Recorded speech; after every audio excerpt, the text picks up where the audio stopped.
Welcome back, ladies and gentlemen, to the StarCraft 2 World Championship Series. We're here for the finals of North American Challenger. I'm Nathanius, joined by Zombie Grub, and we've got a fun little PvZ coming up. Yeah, fun little one. We kind of have the up-and-coming, like, almost talk of the town, Astrea. You know, like, seems like everyone's talking about him, and he's looking really good. And then we have TLO, who is an adopted Canadian. Yep. They adopted him. And is kind of like still proving that, like, I don't know, like NA's not dragging him down, that he's like bringing you over here. Who knows? Winter wasn't that great for him, man.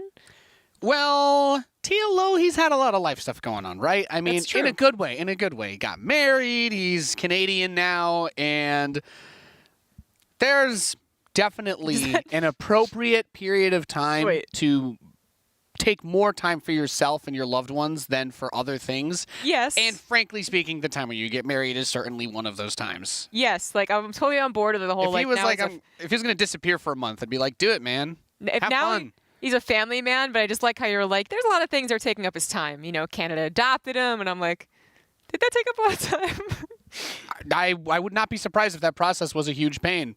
Probably. I actually don't even know if he has actually gone through the process. Yeah, he lives in. Anyways, in the top right, as the red Canadian now, formerly German Zerg player, he is TLO.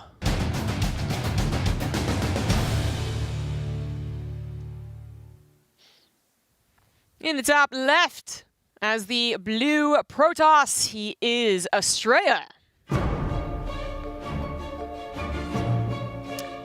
So, all the things that I love to complain about Zombie Grub, I will not complain about PvZ on year 0 today, because Astrea is a base meme lord god when it comes to his strategies. He does really weird stuff. I think this is going to be a fun best of 5, and I'm very curious to see where he goes. He did a really early probe scout so that he could do this Nexus first. He didn't want to get cheesed and then mess it up a little bit, but you know, if at first you don't succeed, change careers. Yes, yeah. 37 minerals down the drain. How does that feel? I guess that's what's... when you go Nexus first, you have so much money, you just, like, throw minerals away sometimes, you know? Exactly. You chrono boost out an extra probe and feed it to your opponent. Like, this is how little I think of you. This is how rich I am. Yeah. So, the winner of Challenger makes how much? 1,600. 1,600, that's what I thought. So I guess Astrea can't break the 10,000 mark, but TLO looks like he could break the 100,000. Cool. Like Masa. Cool. Nice. Cool. No doubt. Pool finishes. Hatch is done. And really the big thing that we're going to be talking about is whatever Astrea does when his cybernetics core is ready. Because he's got some fun builds. We've seen him go for crazy Stargate plays, seen him go for pretty much everything. Actually, yeah, everything is on the table. So that's the exciting part about that. He's got this probe patrolling, looking to see that drone go for the third base. He just wants to know. And TLO, we talk about him being a creative player. My favorite thing that I'll keep repeating until all of you hate me for saying it over and over again was his comment about how he can't really, you know, be that same player because people in NA are just too weird. Everybody in NA, they're like, oh, TLO, you think you're creative? Well, we have the dirtiest builds you've never seen. Yeah, he gets out-weirded. That was a comment after, I think, a couple of ZVZs in winter, actually. That was something they talked about. But doing okay, obviously, now. He's gotten here. But Astrea is, in this instance, I mean, he is kind of a weirder player. He's going to be throwing out some weirder PvZ builds, but also just, you know, backed up by pretty strong mechanics. He's kind of the defender of NA, really. I mean, TLO, despite being an adopted Canadian and all that, is still coming in here almost as like the antagonizer. Like he is Europe. He must win. He will win against the Americas. But there will be really. a lot of salty people posting about how bad NA is if a European moves here and immediately wins it. Exactly. And Astrea, not just, you know, in that he is a person from North America to defend. So then Astrea is one of our Avengers, then, is what we'll say. Sure, yes. Okay. But he also is just kind of proving to everyone that he is the next guy to prove himself against everyone else. So, you know, we have Masa, Scarlet, Neeb, and then Astrea is, I said, like kind of the talk of the town. Everyone keeps bringing him up, maybe alongside Future, right? But Future has not gotten as far as Astrea did in either winter or here today. The Void Rays, we saw him do this in the last stage. We got to see Astrea bust out some Void Ray type play. And we don't really see a crazy amount of that, but he likes having that little hit squad. Void Rays also just provide a general degree of safety if you have them at home, because with that, you know, with the prismatic alignment ability, they can microwave down things like Nidus Worms or any type of roach attack that you could do. Not as great at killing stuff like Zerglings, but they are air units, so they kind of do it eventually. TLO's going straight for a Spire. Ooh, okay, all right, so... I mean, I kind of like it, though. Like, Astrea either playing 2 year 0 or wanting to start things off with just a big macro bang is going for, I mean, the Nexus first, right? And then he went for a 3rd Nexus before even the additional gases in his natural, before any tech. Is he still off working? He's only working off the 1 Gateway and 1 Stargate. Like, pretty greedy stuff. And TLO figuring he's not going to be attacked, and apparently he's also not going to be easily scouted because there's no Phoenix or Oracle. Is going to go for one of the faster Spires you can do in any matchup, really. And that should surprise Astrea quite a bit. Even though he has the ability to make a Phoenix, if the Stargate is pounced upon, and the pylon dies, and you have to warp in Stalkers that won't have Blink, because who gets blinked this fast? Definitely not Astrea with the Robotics Bay. Then you're going to do some serious damage. Seems like Astrea is expecting something different than what he will actually be getting. TLO banking up money. Void Ray is going to come and poke. But Queens are good units, and maybe the Void Ray clearing out the tower, I like that. But if you can get 2 of these onto that building 4th base, there's an opportunity to shut that down. But the mutas are coming. Did you see the Spire? No, he didn't. That was he so doesn't know. Astrea doesn't know. Astrea doesn't know. That is, I mean, even if he had gotten the scout, the Spire being done, the muta's already kind of being on the way. The build he has chosen does not give him a lot of flexibility to even change up against something like a Spire. He'd basically warp in Stalkers and maybe have his cannons done on time, as he does at least have a Forge, but doesn't even see it. So now he has 2 Void Rays that, you know, I mean, they might be cleaned up, actually. Is TLO going to bother? I don't think he should. Like, he doesn't have to. He can just go to the main base? Okay, he's going to clean them up. So that's going to be the first reveal there. Goodbye, Void Rays.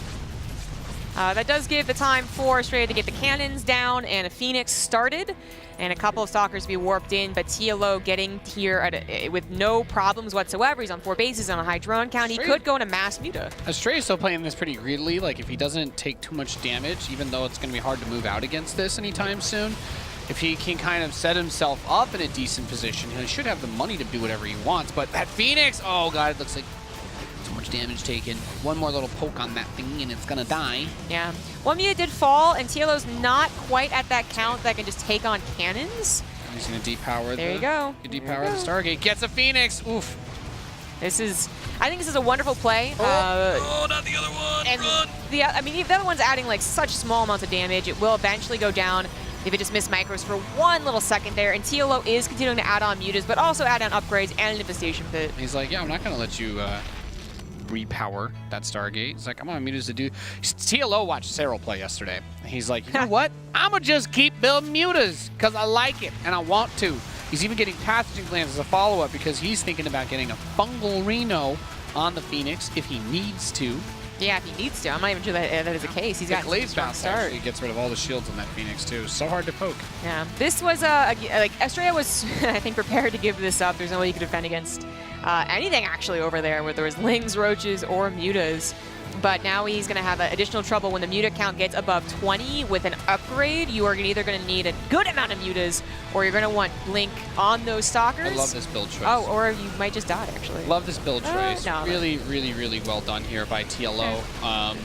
Especially if he did any studying, seeing these Void Ray openers. Yeah. Like, that's just, like, Void Rays are, they're like they give me the impression of like a very, very neutral character in an RPG where there's like no real crazy good stats. Like, they can kind of do everything, but they're not really great at anything. Yeah. And the Mutalisks are just able to beat them head to head. So it's like, yeah, I killed them early on. They do cost a lot. So now I just get in your face and kill you, and you can't transition fast enough because I got the jump on you. I absolutely love this. I think you're totally right. TLO probably saw some of the openers Astrea was doing with those Void Rays. Again, no scouting capability and no starting Phoenix number, right, to kind of scare you off of doing this. He opened with the Sentry, but we didn't see the hallucination get to the Spire. Exactly. That was that. Like, that's it. If you don't see it and you get caught off guard by this, like, that, I don't know. TLO's got 84 drones, and he's just making it rain. Lings and mutas. Yeah, and I will still stick with, even if he had gotten that last second scout, it would have been still a very difficult game, because we're talking about securing 3 bases and then going against Mass Muta, which actually you brought it up, right, with Cyril, like it can get really frustrating unless you just stop the snowball before it begins. Yep. And this is game over. We're actually just watching Astrea, I think, just kind of come to terms with being so blindsided by a different opener here from the Zerg. Just got a nice quality stream of someone dying. There you go, GG. TLO able to secure game number 1. Very well chosen strategy, very well done. And like I said, I don't think that this is going to be one of those matches where the games get dragged out a ton, because Astrea has very sharp builds. But if he tries to play the greed game, TLO, that's probably one of the biggest characterized weaknesses of NA players, is they are so passive. That ZVZ, great example. Players in winning positions, not going for it, playing really, really slow for almost no reason. But TLO's like, yeah, I think I can take advantage of this and just jump on him and kill him. And he does. And I expect to see this trend continue in this series if Astrea does not do much more sharp builds himself. Right, yeah, and I'm thinking there might be a couple of 2-base or 3-base, like not saturated type builds that might throw something like this off. Like TLO might throw another fast Spire, and then Astrea's like, actually, I'm going to just go ahead and kill you. That could certainly happen, but just a general sense, these two players, right, we kind of talked about their origin stories, but like, it is TLO who, if he's not completely thrown off by the weirdness of NA, he is such an experienced player. I mean, he's actually one of the oldest players that we have against one of the youngest players we have, and that he has a ton of work going into his prep. And Astrea, while he has not shown too many, like, nervous habits, he seems to be doing pretty well coming into the competitive scene and higher in that competitive scene. It is still, like, experience can still win out here, even though TLO might not be, like, as challenged on a daily basis because he's not doing the European grind anymore. Like, I still think he probably still plays he a does bit still, on EU servers. because he's on East. Yeah. Yeah, he's actually no problem. Where they are, the ping to Europe server is really good. Yeah, exactly. But yeah, there's just, and well, I think more it's maybe like having a family and all that might be impacting his time playing. But he's just so smart when he plays. And I will maybe flip that a little bit and say that having a better family life and having good things that balance out your personal well-being can make those things that you're maybe not putting as much time into, like StarCraft, easier to do because you don't feel the same level of stress. Burnout is something that certainly affects a lot of players. It's one of the reasons why you see the upswings and the downswings. Now, I always thought that was one of the like things that made Cyril so good. Whenever I would talk to him about, like, at events, about how he was doing, and he always had something to talk about that wasn't StarCraft. Like, he makes time to do stuff like hanging out with his family, and he has hobbies, and you don't center. It is your job, but you don't make everything in your life about it because you still have to be human. You still have to be human, and that allows you to be in a good mental condition to improve at the game and to play and all that. So that's why I don't think we're going to see TLO fall off. Maybe not be able to compete in the same level as those Europeans that are rocking that crazy grind, but I still expect to see him playing in all these tournaments and making qualifying runs and such. Yeah, absolutely. I 100% agree. Actually, like, his tweet this morning was like, went on a walk, feel really great, think I'm going to do well. So that even like kind of proves your point. But then on top of that, TLO is one of those guys like Cyril, when you talk about their practice habits to them, they're not just like, yeah, I grind 12 hours every day. Yeah, they will say that they think about the game a whole ton because maybe they can't practice against a certain race or certain person, and there's a lot of like studying build orders and whatnot. So it's not just like how much do I want to wear and tear my arms here, because he'll actually has talked a lot about that. But all going back to the idea that TLO might just be able to beat Astrea over the head with experience, if not mechanics or just the confidence being in a tournament. But Astrea is, eyes are on him to kind of prove himself against the established pro, to prove that Winter wasn't a bit of a fluke or whatever you want to call it. And he certainly can still do that. That first game was just absolutely brutal. He was totally unprepared. Yep, it's just very well-picked strategy by TLO against Astrea. So let's see what he does here. Automaton's another airbase map. Honestly, I would say that I still really like that type of opening here, because it would be very easy to send the Void Ray straight across to go and poke. You just need to be very, maybe a little bit more aware of that positioning on where, like, the Spire might be. And since it is a smaller map via air-to-air, the possibility of getting that scout maybe a little bit more easily is still there, too. It's like the almost identical opener for Astrea. Proberto tries to get away. He is actually able to give the Lings the slip. And there's the Stargate booting up. Yeah, he's even, like, again, not putting any additional gateways down. We could see another fast third. Because if he maybe gets hallucination faster, because I wasn't, like, seeing if it was immediate as soon as he had the energy, maybe that was an issue. Or if in this case he does go for an Oracle, for instance, not just 2 Void Rays. So I guess that's what we're really waiting for, since that, you know, would see it first and foremost, or any indication that something weird is happening. Yeah, so there's that sentry, and we'll see if he gets a particularly fancy scout, or if he even really goes for one. We don't have anything like a fast Spire coming up here, but going for the Phoenix first. So I'm wondering that maybe he'll skip the Void Ray. This could be.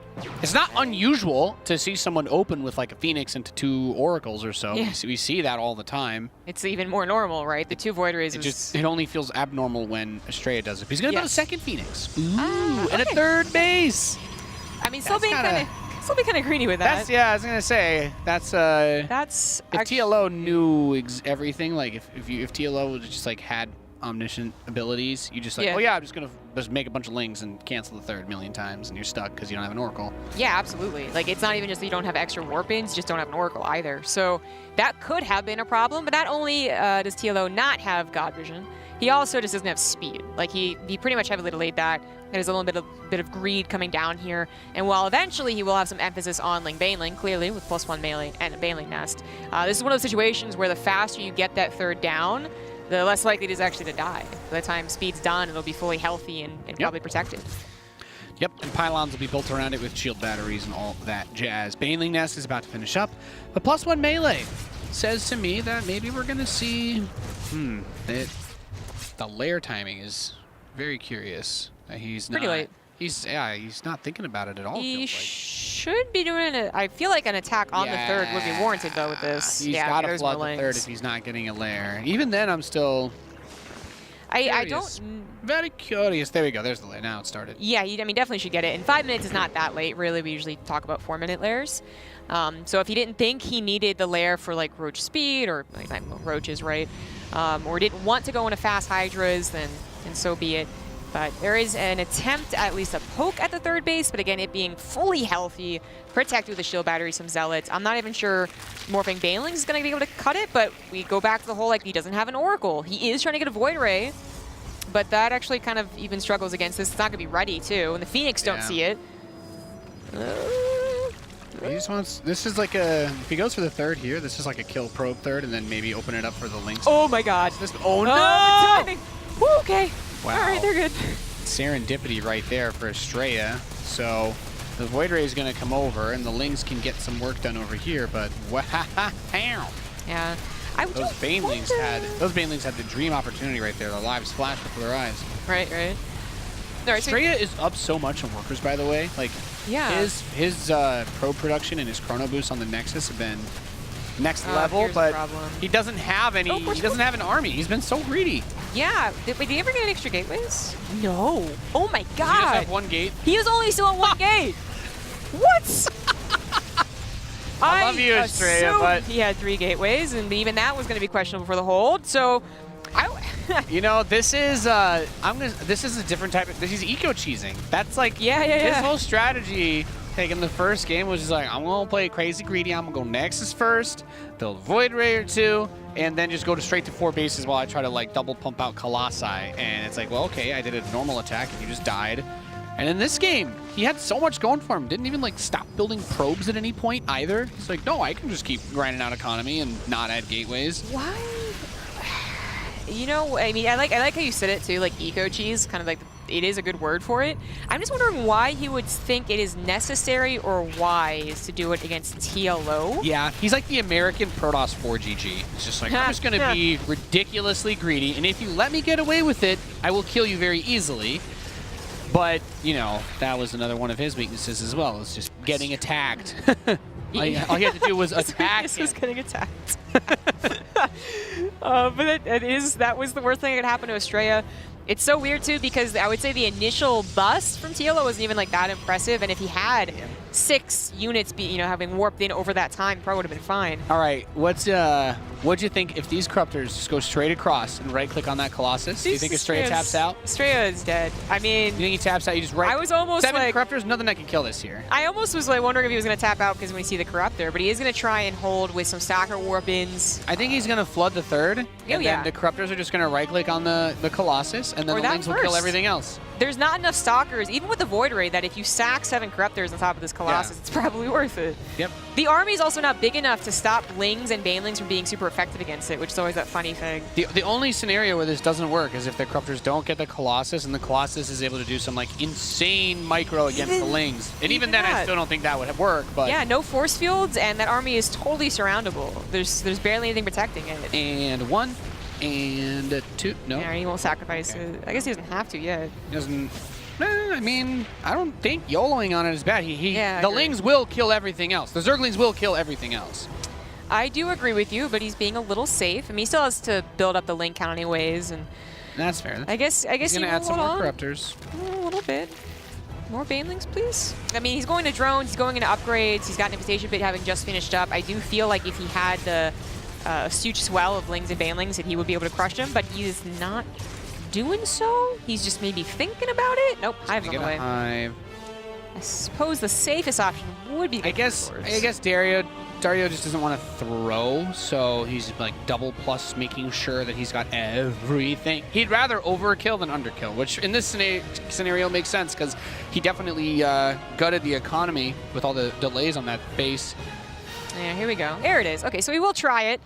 Now, if this were to be an absolute disaster, Archon's getting added into this make it a little bit tricky because if he can make a good use of the choke. There's 1 force field. Yeah, bye Colossus. Bye Stalkers. And the Stalkers, there we go. Go for the probes. This kills the Protoss. Yeah. Again, if this had somehow become a disaster, I don't know how, but if it had, then maybe TLO can't remax on such kind of like weird, units and weak units too, just Lings popping out. Yep. But there's almost no way that was going to be a complete disaster. As far as things go, on a scale of like 1 to 10 disaster, it actually put that like kind of high, maybe like a 6. Like this is not Astrea's tap out time, and he's even trying to get a 4th base. And if TLO were to be silly and just trying to go up to Broodlords and not even be able to really afford that many, then we're still in the okay, well maybe, but Corruptors are going to tinkle on the main Nexus. The Zerglings will go on that one, and then the Zerglings can go back to the 3rd base. Blink up. Yeah, so he's not going to get the Nexus. Wow. Okay, he doesn't want to force it. Blink is going to be useful here. These are +2 melee Lings, by the way, so the damage is insane. Yeah, they even have a Carapace upgrade. I can't believe the High Templars aren't dying. They were quite protected by the Zealots. The Zealots do not hit them, but it's like yes, it's a solid hold, but you still got so much other stuff. Now mutas are coming out, so we're going to go back to that nightmare. Yeah, and you can see Astrea. I mean, this makes sense, but it's such a struggle for his circumstance.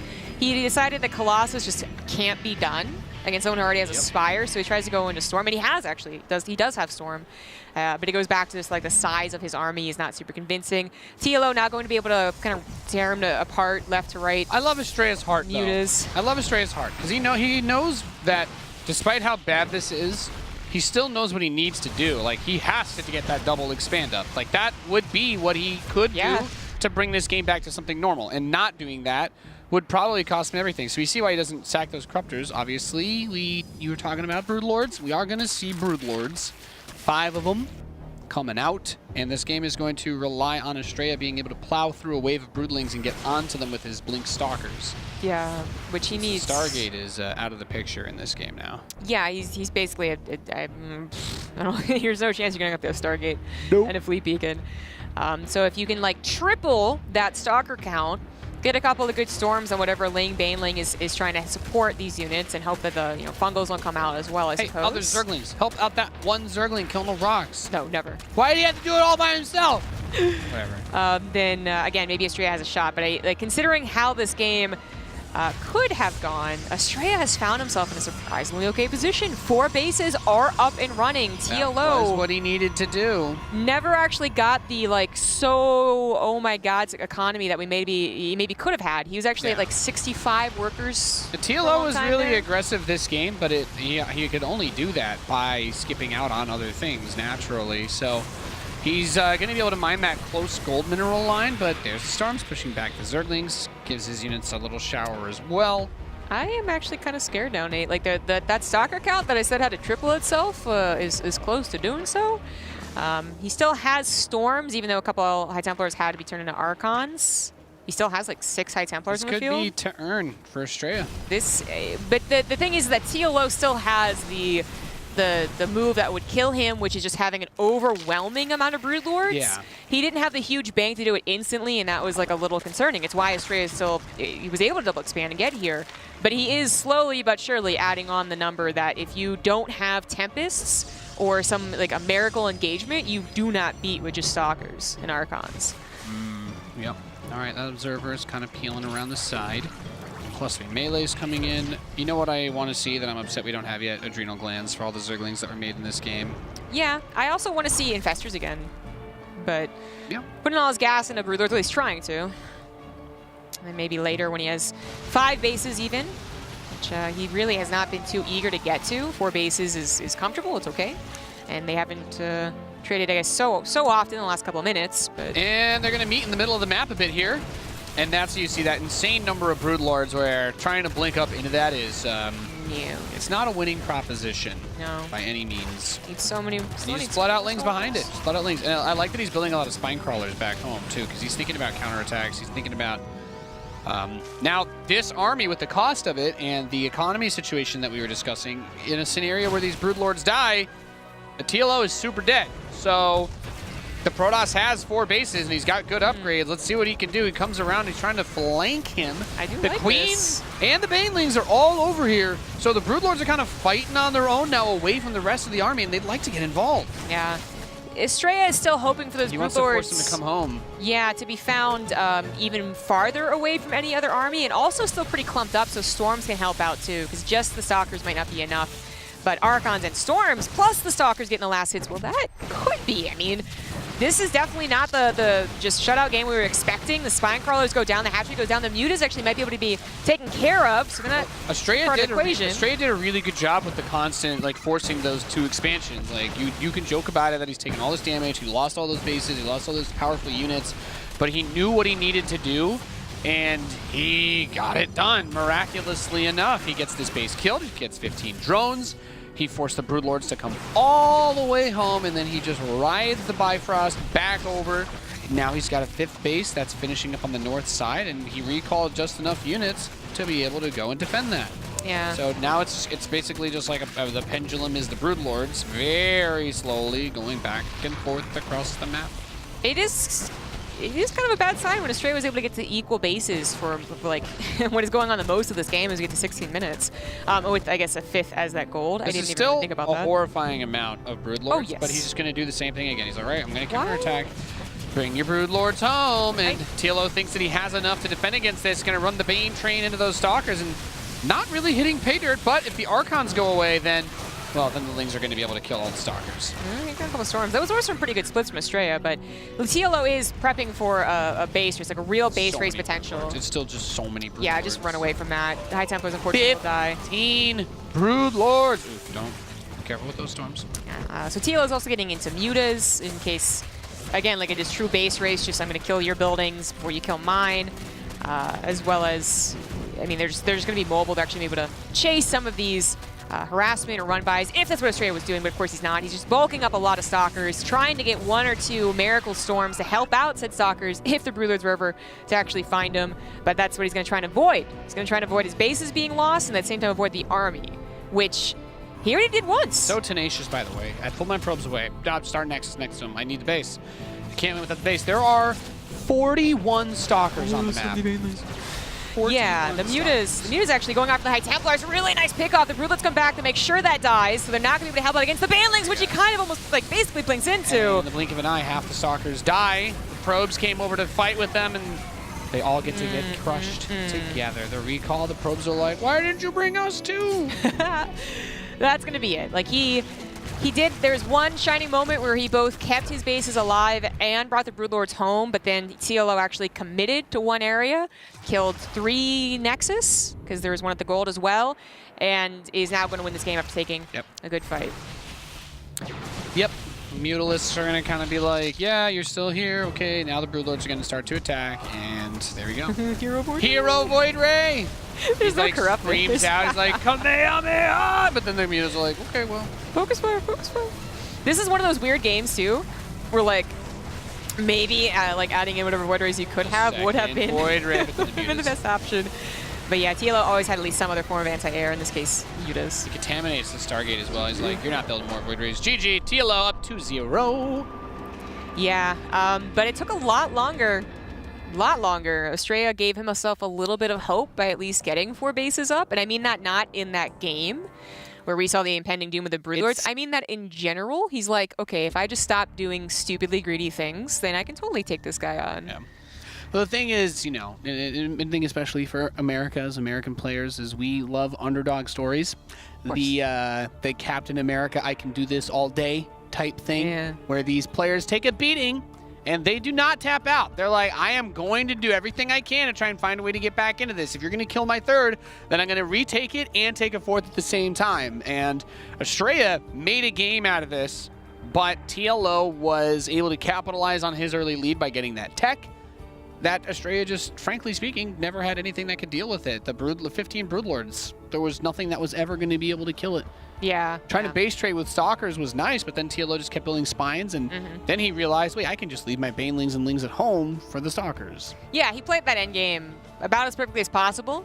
Going back to the early game, though, as we saw on the replay, it just is one of those, again, amazing things where not only if Astrea had gone for a couple gateways for that 3rd Nexus, but also if he had opened up with 2 Oracles past that 1 Phoenix, this could have been a very different opener. This could have been him, like, it was like 12 probe lead when that attack happened. Like, TLO had given up a lot to do it. He was crazy on the economy. Even here, like, that base got killed, but he saved all of the probes from that fight. Yeah. In this final moments, he's being pushed around. The Broodlords are attacking, sure, but he had a sick economy. He had, like, 2-2 upgrades. He just did not have what he needed to deal with Broodlords. That's really what it boils down to. And then here, when he finally gets pinched, it's like, yeah, everything's going to die. Yeah. Cool. But, okay, so we're in a 2-0 situation. It could be that the 3rd game starts out the same. I don't think there's been anything necessarily wrong with the Nexus first or the Stargate choice. Yep. But what's coming out of the Stargate and what's coming out of scouting is not great. Like, you didn't really think about the Phoenix choice, but again, if he had been, instead of 3 Phoenix, which 3 is that really weird number that doesn't really do a whole lot. It's almost like, why not just go 1 or go actually up to 5, either one. If he had just gone Oracles, or in the first game, had he gotten an Oracle, again, I'm actually pretty much saying that I hope Astrea gets an Oracle, I guess. Go Oracle, then Void Rays. I don't know. Sure, yeah. Or, I mean, not any Void Rays. The nice thing about Void Rays is that they have the continuous attack, right? They don't depend on energy. But they aren't really that great versus Lings, and they're super expensive, so I don't even... I have to ask Astrea why he's such a fan of Void Rays. Void Rays are 250 minerals and 150 gas. It's expensive. They are heckin' expensive. So why no Phoenix and an Oracle? That could help, and especially if you're going to be as greedy as Astrea has been. I still can't believe he had 1 gateway, 1 Stargate into Robotics Bay. Not even like an Immortal added on. It was He's just a madman. Right into the Robotics Bay. He's a madman. That was a madman strategy. Yes. And here we are in what could be the final map, as TLO has done, I think, a great job with his build choice and whatnot. Astrea is not going to Pylon Scout for this game, interestingly enough. So he is cranking that greed up to another degree in the hopes that TLO doesn't go pool first. Well, is he going to send it out now? Oh, he's going to go Gateway. Yeah, he's going to go Gateway. Pog. Okay. Okie dokie, okie dokie. Not going Nexus first in 2019. I mean, I don't know if it's like that common. Oh, well. I just find it funny because that's kind of been his thing. Yeah, definitely. And I just literally said, like, that wasn't necessarily the problem. Right, But TLO up 2-0, and being TLO definitely could have been like, well, are you going to do it again?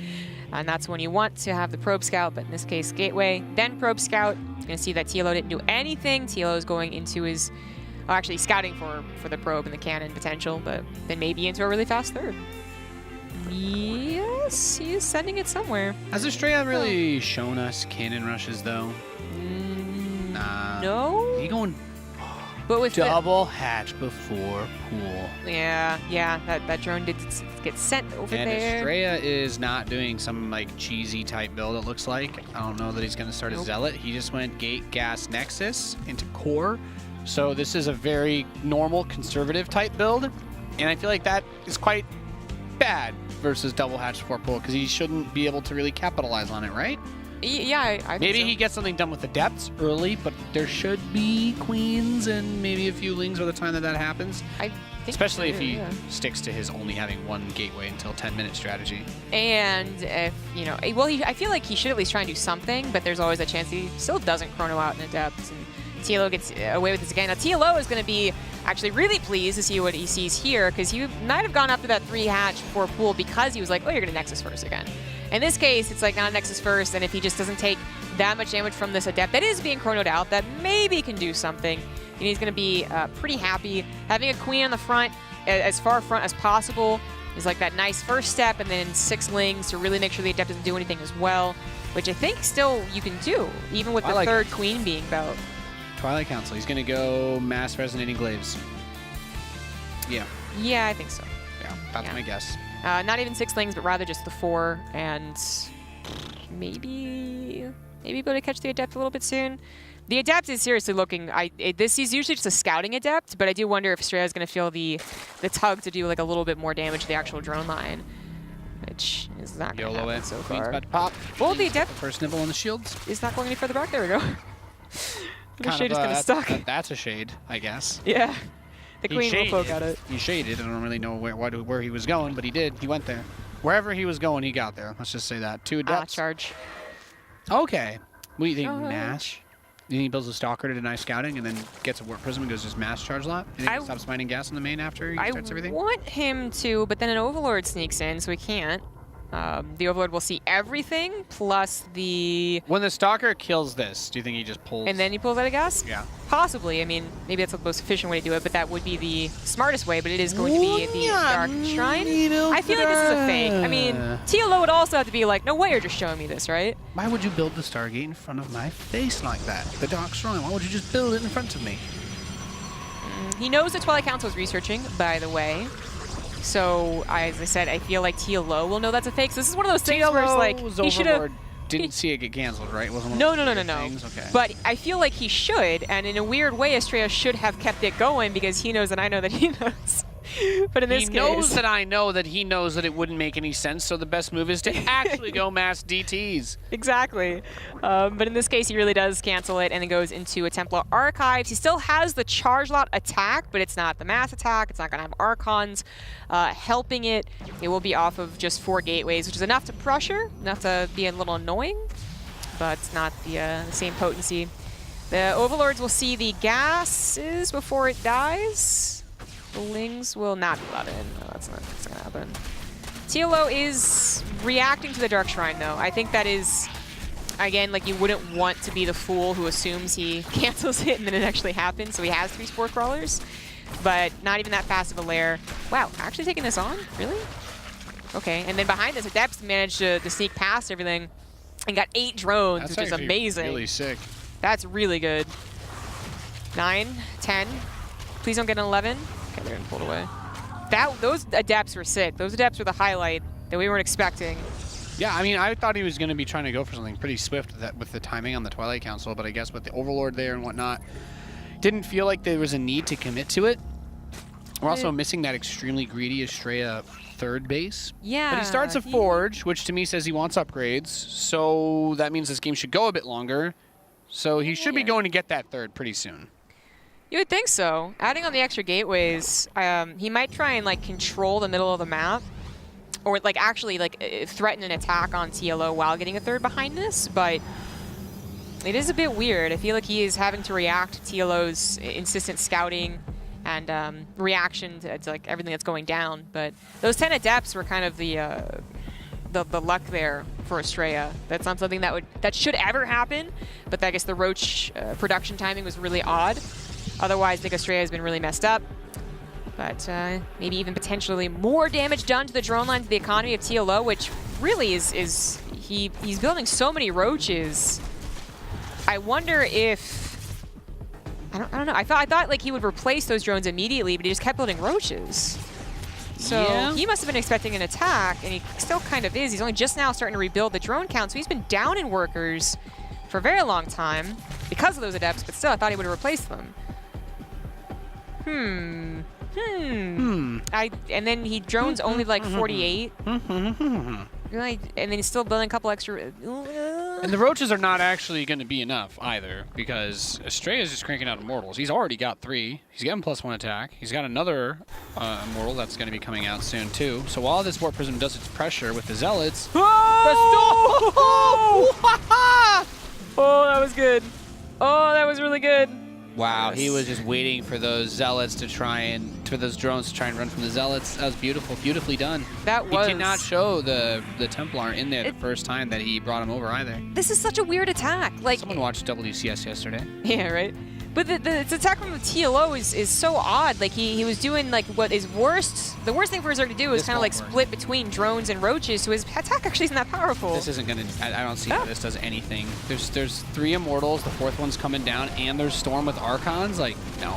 No. And he has all these gateways. He got production first. He's very safe.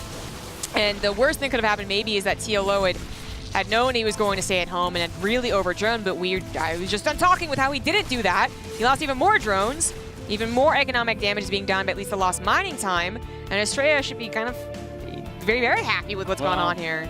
I mean, there's really only one way that this goes, is he's going to try and crank out more units, and he still can't really fight head-to-head, and his other option is to try and build drones, and then he doesn't have that much to defend, and Astrea just attacks him. Yeah. I don't know what TLO is supposed to do here. He needs to get like a really sick counter with like those lings he's building and try to jockey for positioning with the Roaches.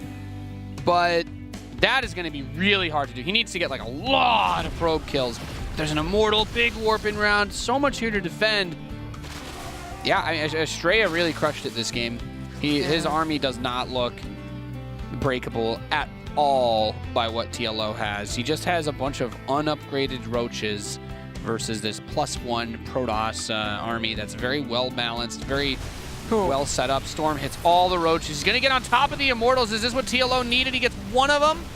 The second one very low. He picks up another one of the Immortals. There's just so much here for Astrea, and he's on even base count. Astrea is up 14 workers, so whatever he loses here, he can replace. Yeah, the TLO is totally all in. But again, like kind of adding in some drones. This is a very... And that Prism is still alive, so... I mean, it's straight up... The party's not over yet. It's straight up a bad game for TLO, and not to say that TLO is bad, but I think there's been so many like things that have had to change in his mind that he is playing a very half and half Zerg game, which is kind of the worst thing that they do. So I think he knows he's in a terrible position. He's still making Roaches off of, for a very long period of time, was like 40 drones. Against someone who has Storm and Immortals and Archons. Like, he knows he needs something tricky, and he finally decides on the Spire to try and be tricky. He places it in a place that maybe the Warp Prism would never go over, since it's kind of stuck in the back. But Astrea is not... Astrea is not going to give him time to do anything. Kill him. I don't see how he stops this attack. Like, this is going to be really hard. The Storm Drop comes back in again. Only 4 workers this time, but still. So here we go. This is TLO's opportunity, I guess we could say. He brings everything over. He's going to force a big recall with this Roach swell, so he's able to buy himself time. Time is the most important thing when it comes to getting a Spire, so that he can try and use Mutalisks to nullify the ground army that he has to deal with here.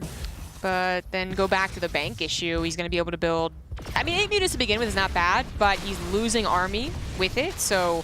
It really will just be the Muta production off of a still very poor economy. And Astrea's ready to go again too. He's like, all right, I've got your Roaches boxed in, and once I kill these, I'm just gonna attack you and kill you in the game. Yeah, he's also getting Blink.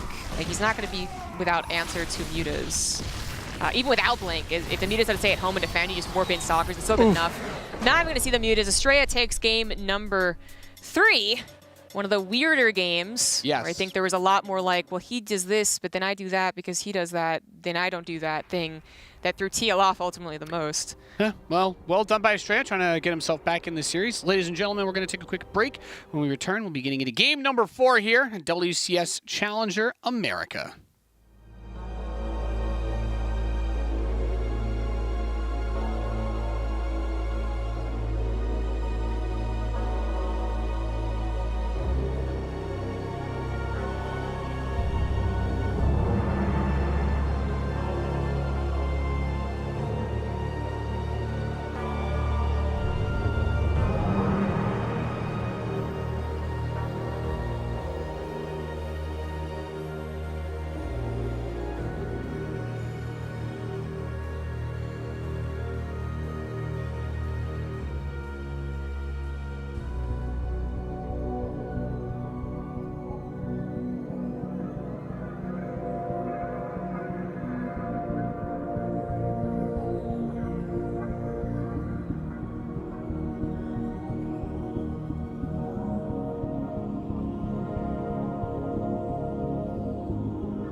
And we're back. We're getting ready to go into it. King's Cove is the lobby.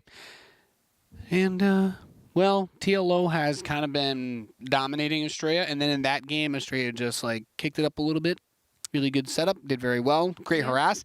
I don't know how his 2 Adepts got 10 drone kills. Neither do I. That must have been the most awkward timing of the roach production. Ever. He was building roaches, and I guess maybe they're also chasing after him. They were like in the wrong place at the wrong time. It was so weird. Yeah, no, it was just a really weird game. And that did, apart from the whole like, oh, was he going to do the Dark Shrine or wasn't he? Is he going to attack me? Isn't he thing? That also was just a huge, it was 10 drones so early on in the game. Yep.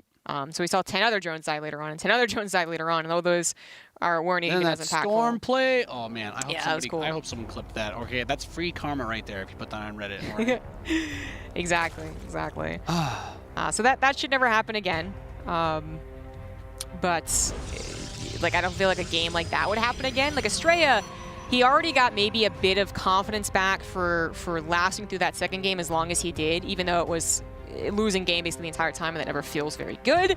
But then to be, I don't want to say given that last game, but like it was made a little bit easier for sure for him. he just kind of did his thing and then defended and then attacked without much worry, he might be feeling, you know, back into it, where TLO had gotten such a surprising initial sweep in the first game. Momentum possibly has changed back into the favor of our American player. Astrea's USA, right? Pretty sure. Yeah. Pretty sure. Yeah. If he's not, I'm just going to say he is anyway. Yeah, exactly. Confidence, and everyone will believe me, so. That's what you got to do. We're good. Yes. He's playing in WCS America, so if you think about it, there's really no wrong answer there. Well, when America's is America's, it means lots of different Yeah, things. but North America is in Americas, you know what I mean? These players would all technically still be America's players regardless. Even if like a Japanese player had made it through. Japan is part of the Americas Yes, for the it purposes of that regional naming, so yeah. Same with Sydney and New Zealand. Perfect. And India. Yeah. Good times. This is how it works. This is how it works. Yeah, we're not going to really know anything. The TLO hasn't done like a crazy cheese, right? He hasn't done like tried to do like a one-base roach rush. He hasn't tried to do like any of these crazy Ravager Ling timings. I think maybe last game that was his plan, though, was to do like a big roach swell and then take out the Archons, which he assumed were on the way, and then counter. Just it didn't look like that because it's a very not pretty game. But getting back to his roots with that fast Nexus, and I like it. I like it a lot, Zombie Grub. We have the Cyber Core coming in. There's the Zealot being added, and the Overlord is going to come in and be like, okay, that's your quick Nexus again. Straight into chronoing the probes. Always chronoing the probes is Astrea. He wants to have that cash money, cash money, cash. And when that Cyber Core is done, I'm expecting to see the Stargate again. Cheeky Void Ray, maybe. That is the fastest Overlord speed I think I've ever seen. It's usually after speed. He's done with the shenanigans. Yeah, but it's the first thing he uses 100 gas on, as opposed to... Well, it's 50, right? It's 50 now, isn't it? I guess thought it was 50-50. Wait, is it? Yeah. I mean, you might be right, That's actually. why... But he uses the first amount of gas. But you're right. He uses the first gas. I don't know why. I don't know why I interrupted you to say that. I'm sorry. You're right, though. He spends his first gas on Overlord speed, which is a little bit uncharacteristic. It's very fast. I mean, we've seen fast Overlord speed, of course, but that was... As their base went down, I was a little shocked by it. But now he will know everything. He'll be able to recheck everything, which was actually more of the problem last game, is that he didn't get the ability to go back in and check. He couldn't see when the army was moving on either. I think it was something that was missing from his consistent scouting. In this case, it's kind of a bummer. It's a bit of a waste, but, you know, because we are seeing Astrea as the first game, Astrea. You know what? It's also going to be a little bit harder for the Void Ray to deal with the Overlords because it's not anywhere near as fast as a Phoenix. Yeah, I mean, a lot more difficult.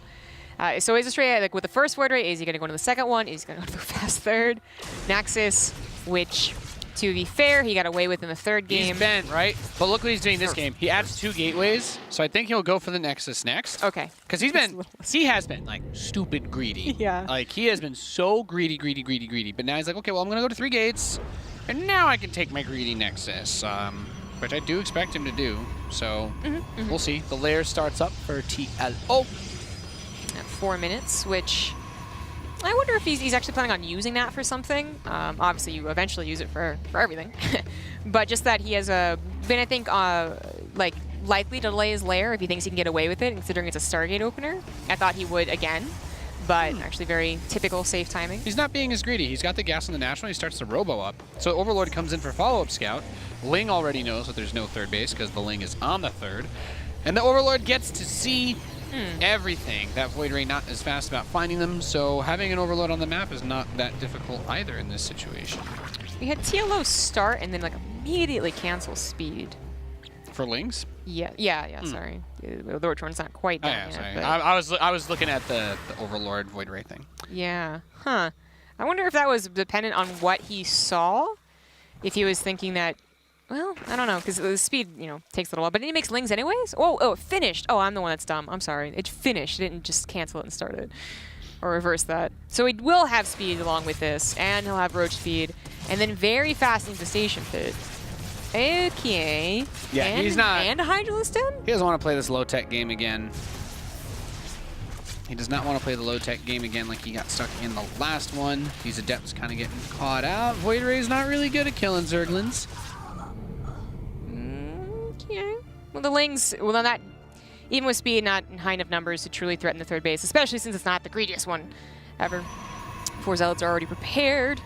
I'm more concerned about the infestation pits. He threw down a Hydralisk then as well, and he is getting a Hydra range upgrade, but is the infestation pit for just a very fast hive in this matchup, or is he actually going to be going into Swarm Host? It's for a very fast hive. I was like, the Swarm Host thing with Roach Hydra sounds weird. It is for a fast hive. This is an absurdly fast hive. I think he's just thinking he can do Roach Hydra Viper really fast and try to abduct the big units, because that's kind of how Astrea's been playing, right? Like with the Robo Bay and the Colossus type setup. He's got the Robo Bay. Colossus is starting.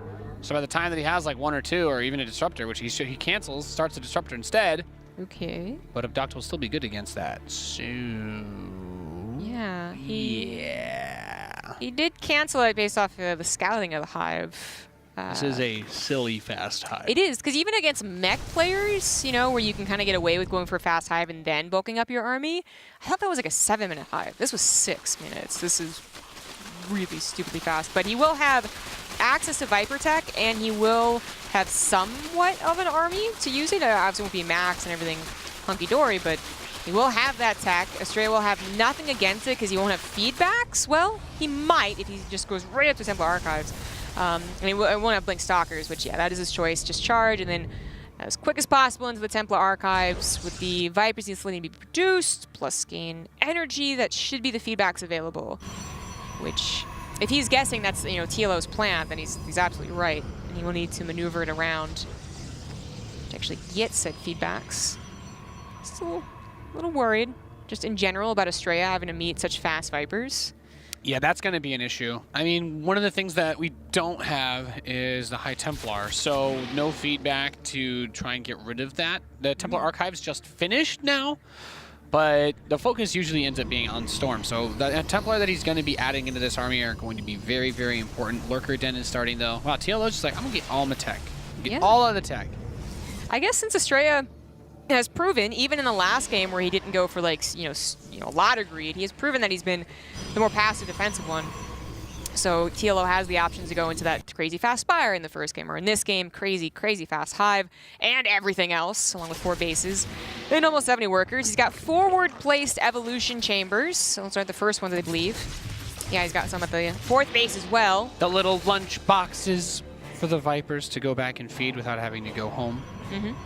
Astrea, by the way, in order to get all the things that he wanted, I suppose, including the really skyrocketing up the Storm and feedback, has not gotten any upgrades. Right, he skimped, so he has the double forge that's just finishing now, but a little ways off from having all of that prepared. Some force fields are going to block this. We do not have Ravagers to break it. Gets an Abduct on the Disruptor. Whoa, what? What? That killed so many Hydras. He abducted it and then didn't kill it. Well, that helps. That helps Astrea a lot. Very nice of TLO to do that. Right. Yeah, okay. Well, there's still an Immortal there, and another wave of Zealots is going to get warped in, so... Well, here comes the rest of the army. That's a little more tricky. Yeah, now the rest of the army is here, and that means High Templar with Storm, you can't go up that ramp. He doesn't even need to feedback the Vipers. They didn't even work. He just purely relies on Storm. 5 lurkers are being made offensively. I think they're just right behind this army, so that was a little scary. And they're going to have speed very, very quickly, too. And Astrea doesn't have that high of an Immortal count. Again, he did have to react to like the fast Vipers, so I think the priority was on Storms, but his like actually chunky units, that count isn't that high. TLO wants to play this ramp really hard. He's got 4 lurkers now sieged up on it, and just right-click the Stargate, open up the gates. There you go. Give yourself some room with the Vipers now in the back. He's going to recall onto this Nexus to try and set up the flank. Oh no, it's High Templars! Interesting strategy. We're all on the front lines. They got some Storms off, but most of them lost their lives. That was so awkward for Astrea. That's one of those things that sounds really cool, but then you do it and you die instantly, and you're like, oh, I shouldn't have done that. Yeah, certainly. Because even if it wasn't the High Templars on that side, the point is like his army was just not really together attacking. A huge amount of his production was at that 3rd too. Like the pylons that he's shutting down right now, there's like 5 or 6 gateways there. The Zealot counter is nice, but this represents like everything. The Robos here, 5 gates. He's not gonna. Oh, he has 1. Okay. Just abduct those into that. I think Astrea, I mean, he's had to respond to a lot of things, and I don't think he responded badly, but the response to this ramp is what really killed him. He tries to break it, realizes he absolutely cannot, and if he can't break it, he's going to lose this game. 4 base, Zerg, 143 supply to 54. I'm sorry, Astrea. This is not going to work out. Yeah. No, TLO does it. 3-1 victory. GG, well played. And yeah, gotta say, that was an interesting series. I think we kind of expected it to be a bit weird because Astrea does a lot of, he's the wild card type player, and TLO kind of had to be the old man, just winning with experience and playing much more standard. I really like the use of adaptive talents with that fast hive to have the lurker positioning there. It's really nice to see. He closed off the chokes really well and just kind of handled Astrea's awkward openings, I think, in an effective manner too. Yes, well, that's the big thing for me is that Astrea didn't just kind of throw away some games for, like, you know, being really, really greedy. It's that he didn't change things up after being really greedy. When given the opportunity for a 3rd and 4th game, he still was pretty greedy and pretty passive. Yep. And the only reason that worked in the 3rd game is that his harassment did so much damage. Yeah. He somehow had 2 adepts kill 10 drones at like 4 minutes, so that's one way to win. But congratulations to Dario. He is going to move on here in our WCS Challenger. So we have just a few more matches as we make our way towards finding out who is going to be the champion of America. And if you haven't had enough, we've got more Protoss matchups coming for you. Puck versus Neeb. I get some PvP coming up next. Sure to be a great one, ladies and gentlemen. We'll be right back. You're watching the StarCraft 2 World Championship Series.